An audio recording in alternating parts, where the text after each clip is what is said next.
I don't have a huge amount of confidence in Tusla as it currently exists, and that's being 100% honest. I feel it's a very toxic organisation, and I'm glad that you used the word defensive, because that has been my experience, and people who contact me, that's their experience. And I do believe that part of our duty here on this committee, when we have the opportunity to speak directly to Tusla and to people that are in the key positions in Tusla, is to bring that message to you, that people have very negative experiences. I know that you're aware of the recent HICWA report that would cover the area that I represent, Carlow Kilkenny, and other areas, Tipperary. But that's just, I wasn't surprised when I saw that report, because that is the culture that exists there. It's defensive, it's straight away, rather than actually acknowledging that there could be an issue. It's so difficult for people to get answers. And what I come across time and time again is people, particularly women, who voluntarily went to Tusla, who said, I am struggling here, I need some sort of assistance, and who have their lives back on track and cannot seem to get increased access, and cannot seem to move from where they were. And I'm talking years down the road. So that to me is totally unacceptable. When we then try to get answers on their behalf, I have not once ever gotten an answer to any of those questions. Not once. And I said this recently in the Dáil to Minister's questions. On one occasion, I got a response back to say that I had sent the correspondence to the incorrect address. Now, there's only one Tusla headquarters in Kilkenny that I know of. You know, that, I mean, even to send somebody back a letter like that, you obviously got the letter if you're sending back that type of a reply. So it's really, it's pettiness. Instead of picking up the phone and saying, maybe you got the wrong person, let's have a discussion about this. It's total, and that's, I know you said in your statement that, you know, people don't always get the good stories. People, I would disagree with that. I would say people don't have the confidence at the moment in Tusla, and I genuinely hope that you're going to bring the change and reform that's needed, because I would give you the benefit of the doubt in that regard, but I have to be honest, and I feel I have to represent that view, that currently people are not happy and people feel very, very let down. And at the end of the day, when people are let down by Tusla, it's children that are let down. And that's so important, particularly given our history in this country and how we consistently fail children. So I just have a number of questions that you may not have answers to, and I accept that you can maybe forward on the response. And I welcome what you said about being open to individual meetings. I think that's good and that's positive. Basically, I wanted to ask in relation to Tusla, is there any independent review or appeal process if somebody is not happy with what their outcome of the case? And I talk about maybe a birth mother who has been, you know, restricted supervised access maybe 1 hour a week. Is there, I'll group the questions together if that's okay. Yes, of course. Is there any independent process there at the moment for that to be reviewed or appealed? And if there isn't, is that something that Tusla would be open to looking at? In relation to the thing I mentioned earlier about increased access, there seems to be, from my experience, a lack of reunification plans in place.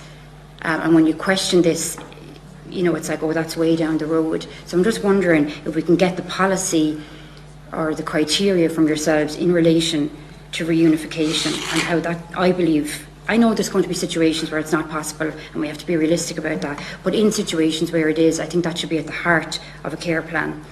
And I wanted to know what your opinions or what your plans, given that you're new in the role, in relation to prevention and intervention to try and prevent children from actually going into full-time care, you know, family support, other things like that we can be looked at. And I'd also like to get from yourselves, what are the circumstances, or is there a policy or criteria in relation to infants being taken into care? Is it purely based on maybe that mother has previous children in care, or is there some set of kind of criteria? I appreciate you mightn't have that here, but if you can forward it on, I would appreciate that. And then I just wanted to ask in general about the school completion programme. There's many of them that currently fall in under the ETB, and they're governed by the ETB, and those ones actually run quite well.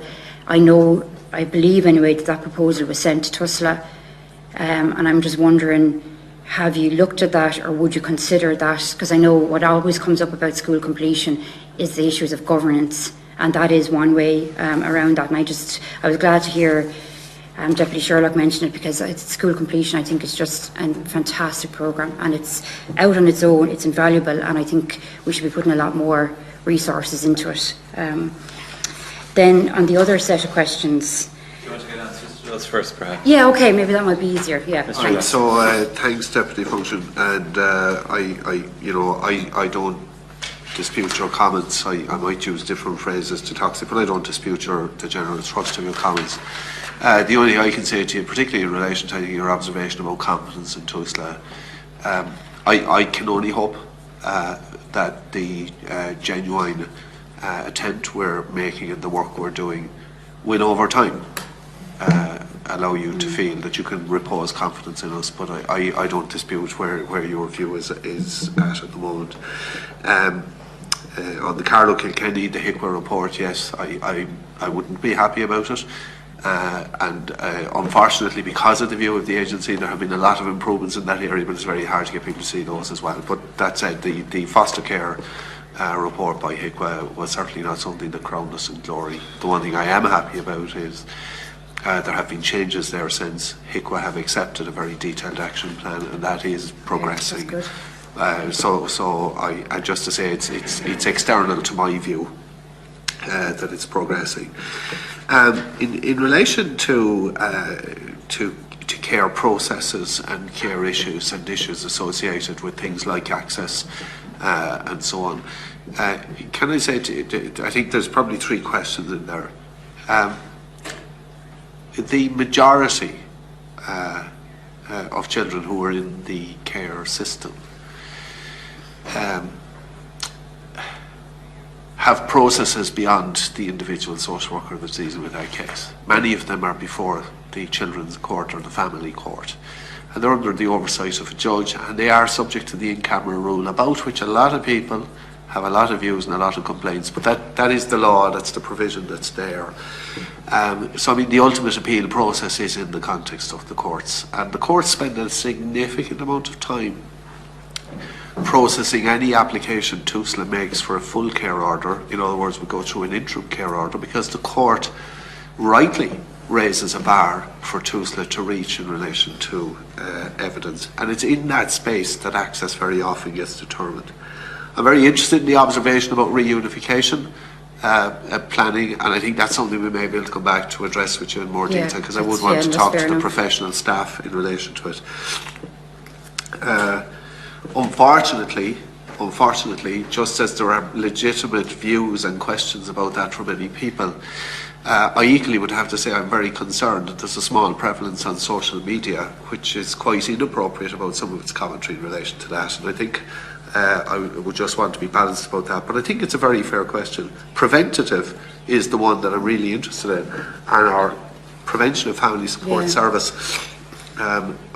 3 weeks ago, I said to the organisation in very clear terms, we've a whole amount of change programmes going on. Some of them we can't stop because we have to attend to them, but some of them we need to slow down.